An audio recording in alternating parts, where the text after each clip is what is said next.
Sir ng Diamond Team. Ayan. Andyan na po ba ang ating ah, Sir June Rotoni? Yes, magandang magandang gabi po sa lahat ng nandito ngayon sa ating Zoom meeting na to. And gusto ko lang po batiin yung ating mga kaibigan ngayon, mga bagong kasama from different places here in the Philippines. Unahin natin yung sa Leyte, sa Ormoc, si Ma'am Maribel. Palakpakan po natin. Napakataas po ng energy. Grabe, hawang-hawa kami lahat ngayong gabi sa taas ng energy ni Ma'am. And halos nasabi na lahat ni Ma'am yung closing part na wag na kayong matakot, wag na kayong magduda, pagdudahan natin kung anong mga sitwasyon natin na matagal na tayo nagsisikap, wala pa rin. So why not to try something new? Something new, 2025 ngayon, coming na ang 2026, maybe 5 years before, bago mag 2025, eh, kumbaga wala pa rin nagbabago. Let's, try a new one. Baka sakali ito yung magbigay sa atin ng asenso, nakakaiba. Itong sinishare namin sa inyo ngayong gabi. So, ako lang po ay pinakilala po sa inyo kasi isa po ako sa mga katulong sa buong grupo kung paano magpalago sa ganitong business. So, hindi lang yung mga tao na nandito sa Pilipinas, sa Ormoc, sa Leyte, but here in Manila, also in Davao, I believe may mga taga Davao na nandito, may mga taga Cebu, kung hindi ako nagkakamali, and some part of Visayas. And those people na nandito sa Manila, alam ko may mga taga Pasig na nandyan, may taga Mandaluyong, okay, kung hindi ako nagkakamali, no, meron taga North, sila Tarlac, meron dyan, ang grupo ng Tarlac, ang grupo ng Baguio City. Alam ko, meron nandito ngayon.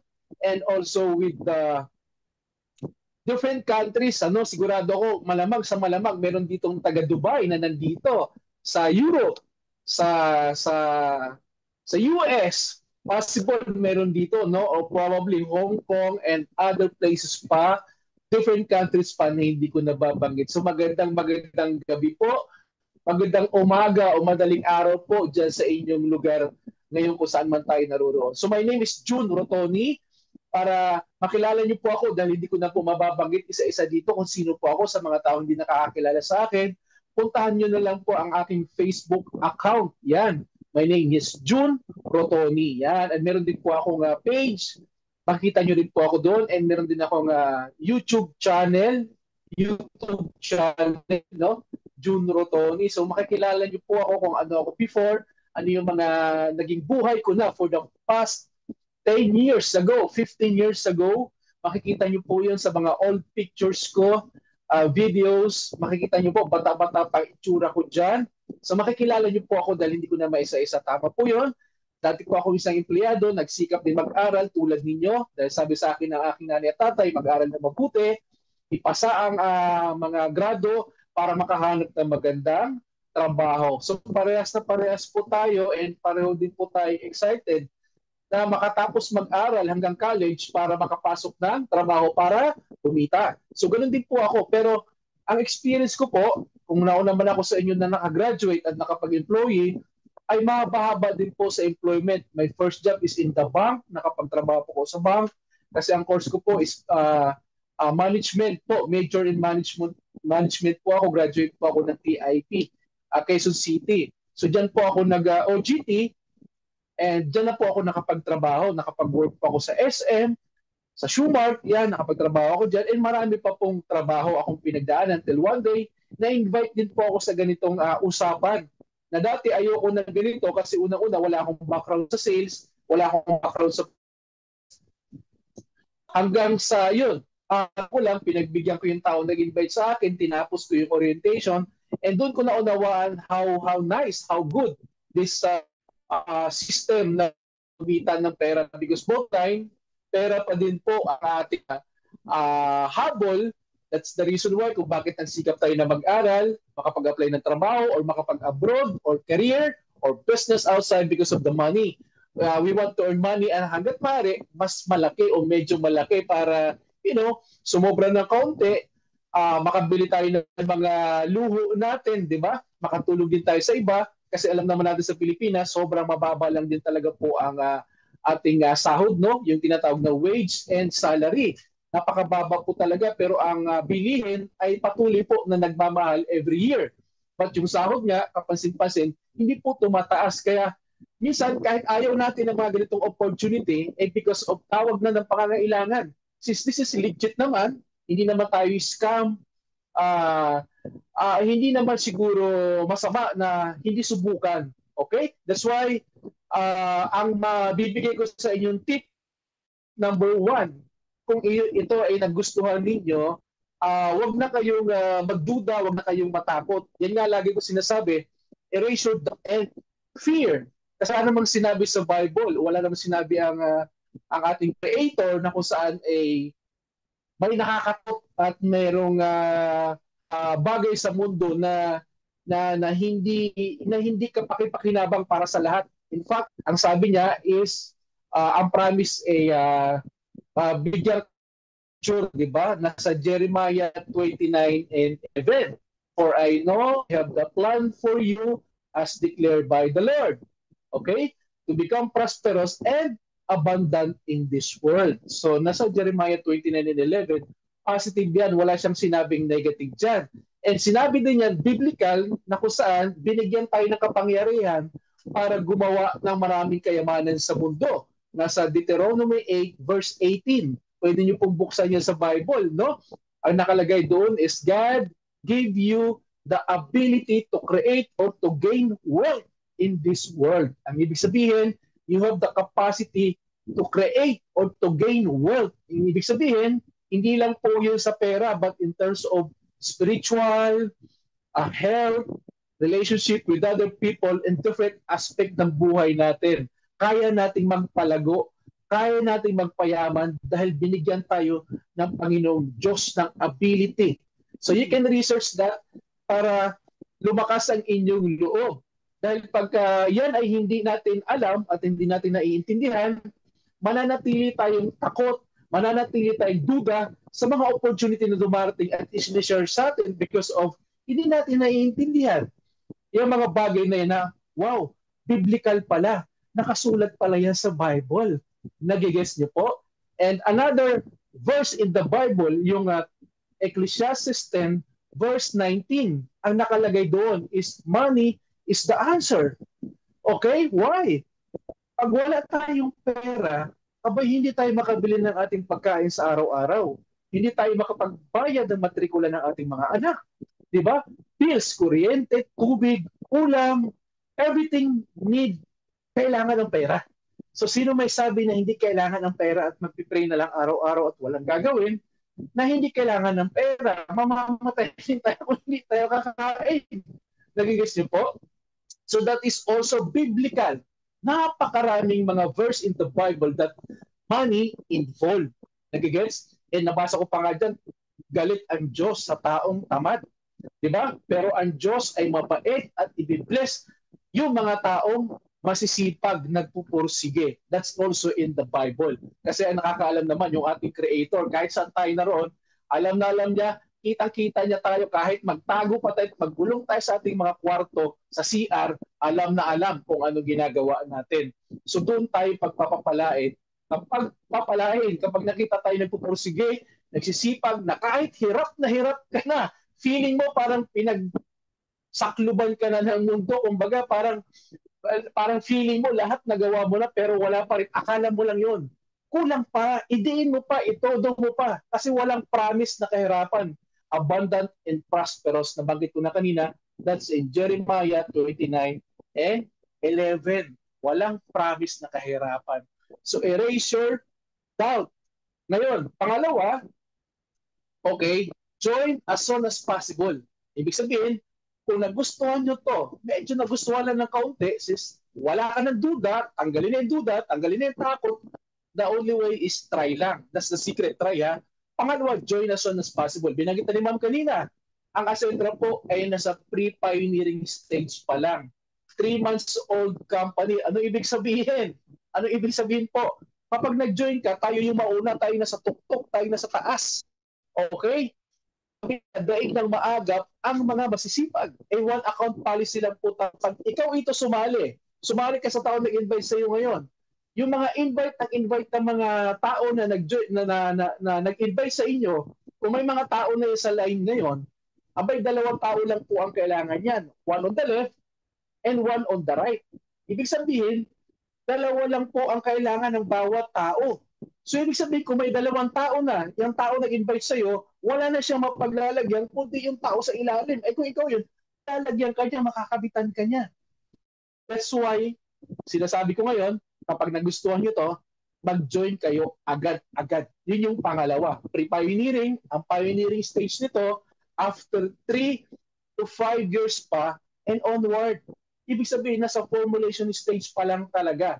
So nauna tayo sa ating mga kaibigan, kakilala sa mga OFW na wala sa Pilipinas, mas masarap na una tayo magpo-promote. Dahil pag una tayo nag-promote at lumago, naku, Diyos ko po, darating ang araw na kahit wala ka na ginagawa, pa-check ka na lang ng account mo sa Ascendra, malaking-malaki na po ang mga kinikita natin. Okay? Third, pag-aralan po yung business. Okay? Kasi lahat ng bagay naman, even mag-business ka sa labas, pag-aaralan mo rin, pag nagtatay ng restaurant, ano mga dapat, mag-hire ng tao. Pag ikaw ay nagpulis, nagsundalo, pag-aaralan mo rin bago ka maging pulis at bago ka maging military. Pag ikaw naging gusto mo maging OFW, kailangan mo muna mag-aral sa POEA bago ka ipadala doon sa abroad at doon sa iyong employer. Kung gusto mo maging seaman, ay mag-aaral ka muna ng SOLAS kung tatawagin. Mga first aid, firefighting, pag-aaralan mo na paano lumangoy in case na lumubog yung barko. Hindi ka agad seaman, di ba? Para kumita ng pera, everything need to learn first. Nagigets? So pag-aralan nyo kung ano ang Ascendra. Madali naman, puntahan nyo sa Facebook, hanapin yung page ng Ascendra para i-browse nyo kung ano mga video, ano mga nakapost doon sa YouTube, sa amin. Tingnan nyo Ascendra, sinimon, kung bakit meron na kumikita ngayon ng 1 million mahigit. Diba? 3 months old pa lang ang company. Diba? May kumikita ng 900,000, 800,000, 300,000, 200,000, 50,000 in 3 months old time. Nagigets niyo po? So, ibig sabihin, pag hindi ka sumali ka agad, pwede tayong maunahan. Pwede ka maunahan ng mga kaibigan mo, classmate mo ng elementary, high school, ka-office mate, kapitbahay, kamag-anak, tita, tito, mga kumpare, kumare, pinsang, babae, lalaki, pwedeng kang maunahan na ngayon ay nalaman mo na at narinig mo na. Pag hindi ka sumali ngayon, malamang sa malamang, after 2 days, 1 week, tatawagan ka, kakausapin ka ngayon ng pinsan mo, kumari mo, classmate mo before. Hoy, ang ganda ng Ascendra, bla bla bla. Ikaw na nakarinig na ngayon, tapos hindi mo pinansis, sayang. Nagigets na po? Now, ang apat na tip ko sa inyo, since narinig nyo ngayon ng Ascendra, prepare into discouragement. Kung sakasakaling hindi ka namin mapigilan na hindi mo na dapat magkwento, dapat bago ka magkwento ng Ascendra, kung anong Ascendra, ano yung mga meron tayong product sa Ascendra, bago ka magkwento, mag-join muna po kayo. Yan ang unang ginawa ko at yan ang tinuro sa akin nung first time ako in this business. Kasi maraming tao nakakapagpakinig ngayon, excited. Pagkatapos ito, maraming tinawagan, maraming piniem sa messenger, maraming kwentuhan ka agad, na-explain ka agad ng business, tapos may tinanong yung in-explain niya, hindi niya nasagot. Nagduda ngayon yung in-explain na niya.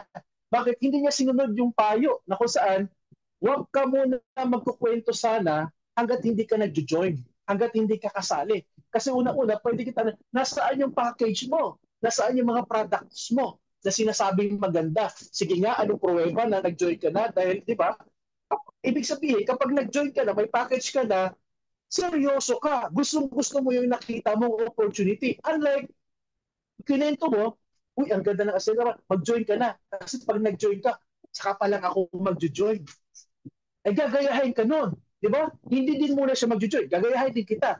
Bago ako mag-join, bago ako maglabas ng pera, kailangan, meron mo lang sigurado, mag-join sa akin. Mali po yun. Mali. Don't do that. Maraming gumagawa yun. Kaya maraming hindi nagiging successful. Binanggit na ni Ma'am kanina. Maraming nakapagpakinig ng ganito opportunity pero hindi nagtagumpay. Pero si Ma'am Marifel nagtagumpay. And some of the people here nagtagumpay. Ako nagtagumpay. Si Ma'am Noemi, Ma'am Evelyn, yung mga nagsalita kanya, nagtagumpay kasi sinunod itong sinasabi ko ngayon. Prepare into discouragement. Okay, huwag muna magkwento hanggat hindi kasali. Pero kung sakasakaling magkwento ka dahil excited ka, piniprepare kita ngayon. Ay, nag-discuss sa'yo pag sinabi, oh, hindi maganda, pareho lang yan. Nag-join ako dito, walang nangyari. Guys, ang tagumpay ng bawat isa, iba-iba. Kung sila walang nangyari, huwag kang pumayag na walang mangyayari sa'yo maganda. Parang si Ma'am Marifel, kinento niya na rin kanina. May nangyari sa kanya maganda, but some of her friends, baka kamag-anak pa, walang nangyaring maganda. Kasi hindi inaral.